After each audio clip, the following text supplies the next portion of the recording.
I love almost everything about the Ford Expedition I bought to tow the big trailer back and forth between here and Texas. But there's one thing I don't love, and that's the factory headlights. What a great time for a new LED headlight review.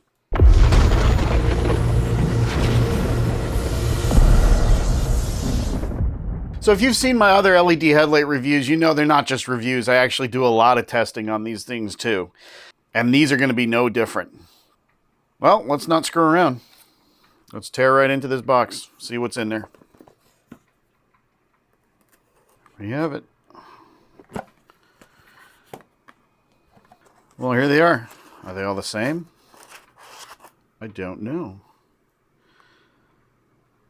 DC 9 to 32 volts. This is an H11, H9, H8. Tiny little fan on the back. Okay.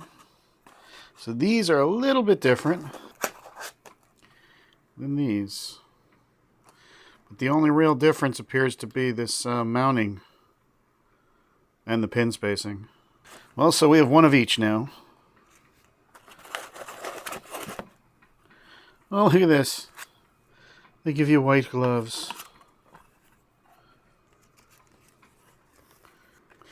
Well, the instruction manual is not really telling me a whole lot.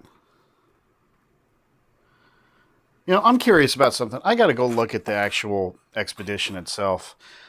I'm not sure that these are going to work in there. I could be mistaken, but let's find out.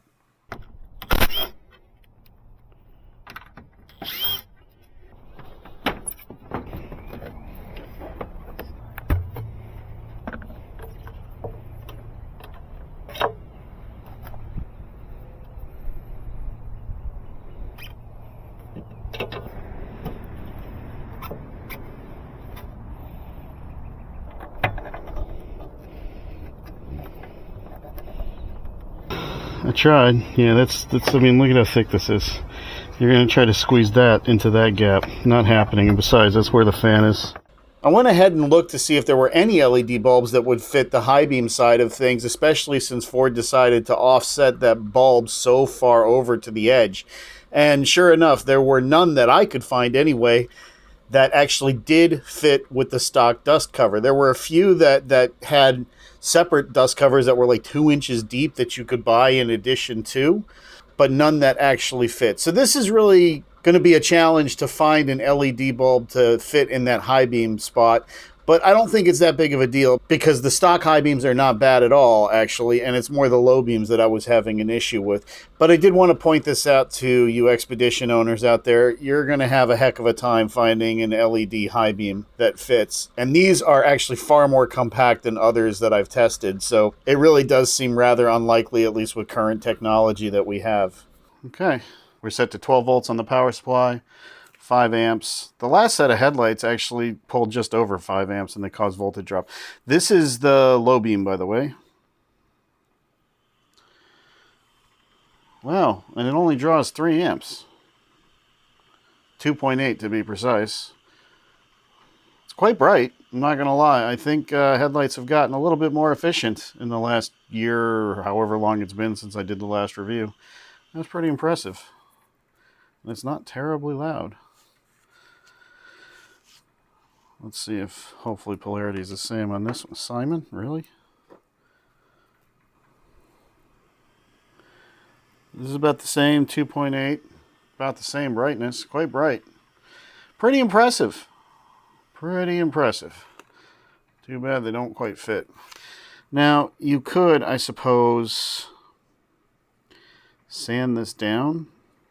But the problem is going to be the little rubber thing is going to cover up half the fan then. So I'm not sure what to do. Well, when you're not sure what to do, go boldly forward. Let's go test the output of these things. Well, without even taking measurements, I think it's pretty obvious which one is brighter. But let's take our measurements.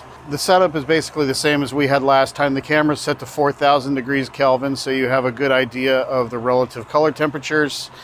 We will do a color rendering, sort of a rough chip chart look. And but first we're going to measure the brightness.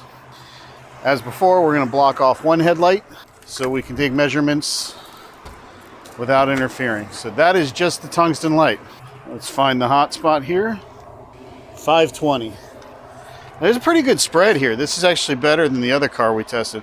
But 520 in the center. Let's go about in front of the other headlight here. 120 here. And wow, 70, 75 here. That's actually pretty poor, honestly. All right, let's check the LED headlight. Obviously, it's a lot brighter. Memory serves, the Bevensies were at 1100.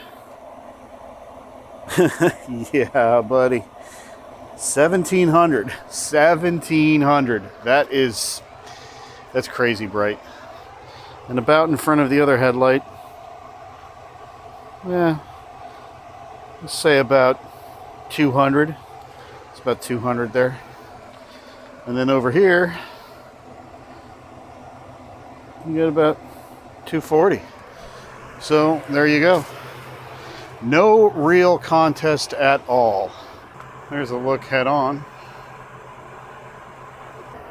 There's a look at the color checker chart. Without going too far into the weeds, it's pretty clear to see that the Nilight LEDs have a superior color rendering index to the Bevensey LEDs we recently tested. Maybe not quite as good as the Osram LEDs that are in the LTD that we've tested, but those are standalone headlight units, not just bare bulbs. And compared to the stock tungsten, obviously there's a huge color temperature difference. The stock tungsten is way warmer, probably closer to 3000 degrees Kelvin.